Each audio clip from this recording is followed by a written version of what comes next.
Ek lees vir ons saam.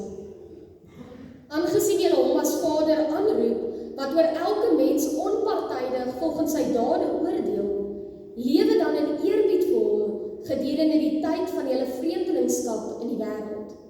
Julle weet tog dat julle nie met verganklike middele, soos silwer of goud losgekoop is uit julle oorgeërfde, sinlose bestaan nie.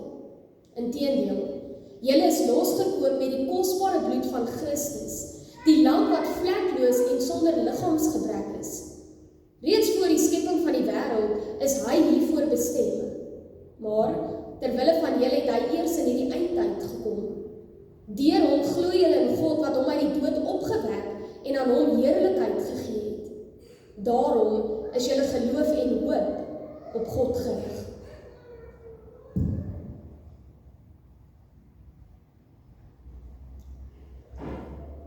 Gemeente, wanneer ons enigiets koop, is daar altyd een vraag wat onmiddellik opkom. En dit is, wat kos dit? Sommige dinge is natuurlik goedkoop, en ander dinge is weer duur. Hiermee bygesê, vir sommige dinge is ons bereid om meer te betaal, vir ander dinge is ons weer nie bereid om meer te betaal nie. Gewoonlik bepaal ons dan ook juist die waarde van iets op hierdie manier. Die waarde hang tog nie af van hoe iets vir ons lyk nie. Dit hang nie af van wat ons daarvan dink nie. Die waarde hang af van wat iemand bereid is om daarvoor op te gee. Wat iemand bereid is om daarvoor te betaal. En daarom, selfs al moet ons maandelang spaar om iets te koop wat vir ons waarde het, doen ons dit. Want dit is vir ons die moeite werd. Geliefdes, dit alles bring ons dan vanoggend by die vraag oor ons verlossing wat ons in 1 Petrus kry. Paulus het natuurlik in die brief van die Romeine vir ons geskryf dat voordat ons kinders van God geword het, was ons magteloos. Ons was sondaars. Meer as dit, ons was toe vyande van God. Met ander woorde, ons het nie van self na God gesoek nie. Ons het hom nie lief gehad nie. Ons het sy heerskappy verwerp. Ons het sy wet eenkant toe geskuif. Ons het geleef asof ons aan onsself behoort. In vanoggend se teksgedeelte kom beskryf Petrus hierdie lewe voordat ons kinders van God geword het as 'n oorgeërfde sinlose bestaan. 'n Lewe sonder ware rigting. 'n Lewe sonder troos.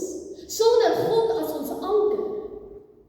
'n Lewe waar ons dalk baie besittings, baie voorspoed en baie welvaart het, maar waar ons nog steeds baie ver van God af geleef het.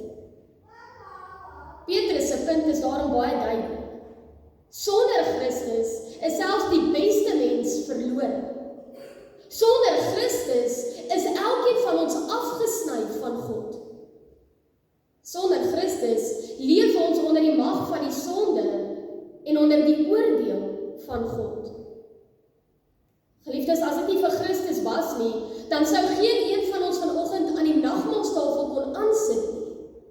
Want die nagmaalstafel is tog nie 'n tafel vir mense wat dink dat hulle alles onder beheer het nie. Ek kom nie na die tafel toe omdat ek in die afgelope week goed genoeg geleef het nie. Ek kom nie na die tafel toe met my eie verdienste in die hand nie. Inteendeel, juis omdat ek 'n sondaar is, omdat ek nie myself kan red nie, omdat ek verlossing nodig het, daarom kom ek vanoggend na die tafel toe. Die nagmaal is daarom nie 'n beloning vir goeie mense nie. Dit is 'n genademaaltyd vir elkeen wat besef hoe nodig ons vir Christus het. Dit bring ons dan by Petrus se groot vraag vanoggend. Die vraag is, wat het dit vir God gekos om sondaars sy kinders te kom maak? Wat was Jesus Christus bereid om te betaal, sodat ons wat eers vyande van God was, weer terug kan kom na God toe? Of anders gestel, wat moes Jesus Christus doen vir ons om vanoggend aan die nagmaalstafel te mag aansit?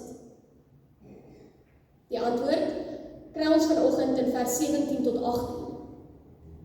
Julle is nie met verganklike dinge soos silwer en goud losgekoop nie, maar met die kosbare bloed van Christus, Wanneer ons kom aansit by die nagmaalstafel van die Here, dan kom bevestig die brood en die wyn nie net dat ons vergewe is nie.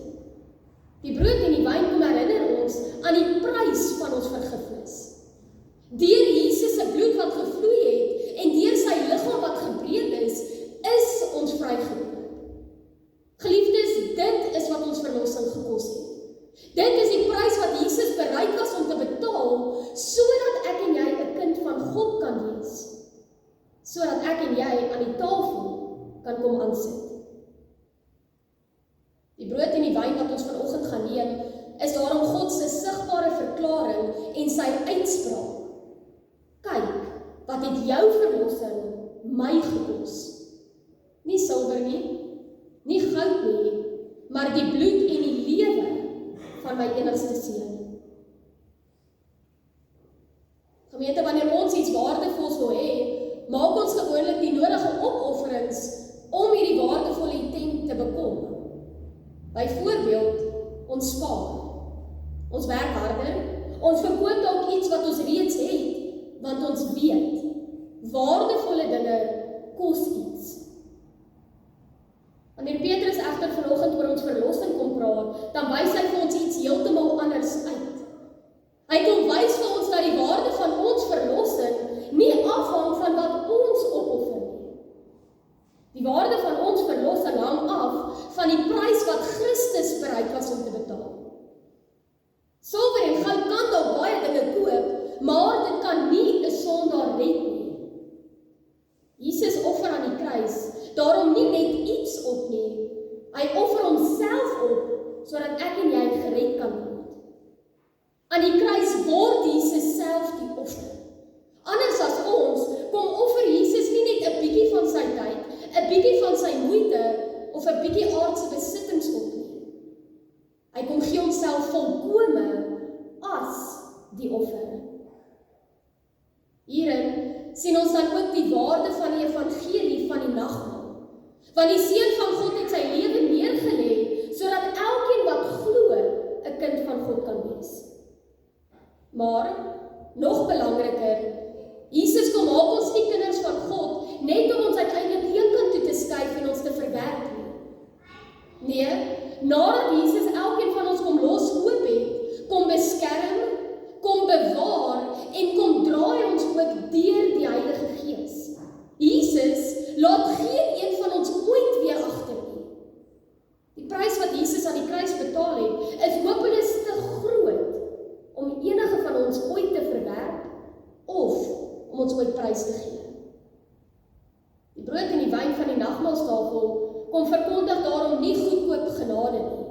Dit verkondig 'n verlosser wat alles opgegee het, sodat ons losgekoop kan wees. 'n Verlosser wat alles prysgegee het, sodat ons vir altyd syne kan wees. Maar meer as dit, die nagmaal kom verkondig, vers 20, dat dit reeds voor die skepping van die wêreld so bestem was, dat Jesus sy lewe vir ons sou neerlê. Die nagmaal kom verkondig dat ons nie meer vyande van God is nie, maar dat ons nou kinders van God is. Dat ons nie meer magteloos is nie, maar dat ons nou versterk word deur die Heilige Gees. Die nagmaal kom verkondig dat ons nie meer 'n sinnelose bestaan het nie, maar dat ons nou as kinders van God leef, sodat ons sy naam kan verheerlik deur alles wat ons doen. En daarom, vers 17 vanoggend, aangesien julle hom as Vader aanroep, lewe dan in eerbied vir hom. Met ander woorde, geliefdes, die genade wat ons aan die kruis ontvang het, die genade waaraan die genade maaltyd ons vanoggend kom herinner, moet ook die manier waarop ons lewe kom verander. Die nagmaalstafel kom herinner ons dat ons nie meer vyande van God is nie. Daarmee saam, kom roep die nagmaalstafel ons vanoggend op, sodat ons nie meer sal leef soos vyande van God nie. Die nagmaalstafel kom herinner ons dat ons nie meer magteloos is nie, en dat ons nie meer onder die oordeel van God leef nie. En die nagmaalstafel kom roep ons dan ook op om nie meer te leef asof ons magteloos is nie, maar om te gaan leef onder die leiding van die Heilige Gees in gehoor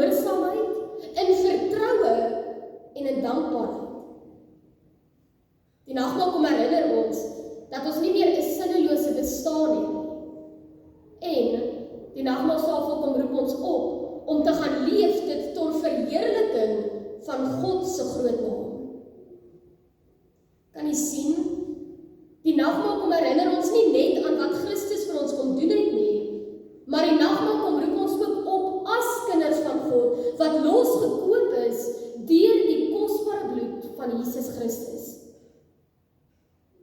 Die nagmaal kom herinner ons, omdat jy 'n kind van God is jy ook 'n vreemdeling van hierdie wêreld. Vers 17. Ons, wie in God glo, is vreemdelinge van hierdie wêreld, want ons ewige woning is in die hemel. Dit is waar ons tuiste is. Dit is waar Jesus vir elkeen van ons plek gaan voorberei. Dit is wat die nagmaaltafel vanoggend kom bevestig. Ons is nie van hierdie wêreld nie, en daarom het Jesus ons kom loskoop van 'n sinnelose bestaan wat die sonder Christus leef. Ons is nie van hierdie wêreld nie, en daarom het Jesus Christus ons kom verlos van die magteloosheid wat die sonder Christus voel. Die nagmaaltafel van ons Here kom roep elkeen van ons op deur ons te herinner. Jy behoort aan Christus, so gaan leef asof jy aan Christus behoort. Anders as hierdie wêreld wat God se wet eenkant toe skuif, word ons as kinders van God opgeroep om God se wet te omarm, om in gehoorsaamheid aan sy wet te gaan leef. Anders as die wêreld wat God se almagtigheid verwerp, word ek en jy as kinders van God opgeroep om God se almag en sy hand in ons lewe te gaan raak sien, want daarsonder is ons waarlik niks. Anders as die wêreld wat dink dat hulle nie verlossing nodig het nie, word ek en jy vanoggend opgeroep om te erken dat sonder die kruis van Christus is ons verlore. Gemeente, om as 'n kind van die Here te gaan leef, beteken natuurlik nie ons is sonder sonde nie. Dit beteken natuurlik nie dat ons nooit gaan struikel nie. Maar dit beteken dat ons nie meer kan vrede hê met ons sonde nie. Dit beteken dat ons nie meer ons sonde kan afmaak asof dit niks is of asof dit iets kleins is nie. Ons behoort nie aan onsself nie, ons behoort ook nie aan die wêreld nie. Ons behoort aan Christus. En daarom weet ons hoe ernstig ons sonde is. Daarom weet ons wat die prys is ter vergewing van ons sondes. Gemeente, wanneer ons nou aan die tafel kom sit ons daarom nie ligtelik hier nie. Ons kom sit nie met selftrots of met selfregverdiging nie. Ons kom sit ook nie hier terwyl ons maak of ons nie sonde het nie. Maar ons kom sit ook nie aan die tafel in wanhoop nie. Ons kom vanoggend na die tafel toe, want ons is bedroef oor ons sonde, maar ons glo en bely ook dat die bloed van Christus volkome genoegsaam is vir ons sonde. Ons kom daarom vanoggend na die tafel toe in geloof. Ons kom as kinders van God wat weet dat sonder Christus is ons verlore, maar met Christus is ons verlos. Met Christus het ons ewige hoop. Met Christus het ons die belofte van 'n ewige lewe saam met God in die hemel. Daarom, geliefdes, kinders van God, wanneer jy nou aan die tafel kom sit en die wyn en die brood neem, dan moet jy daarin hoor. Dit is wat jou verlossing gekos het. Dit is hoe lief Christus jou het. Dit is hoe volledig hy die losprys vir jou kom betaal het. Nie met silwer nie, nie met goud nie, nie met verganklike dinge nie, maar met die kosbare bloed van Jesus Christus. Amen.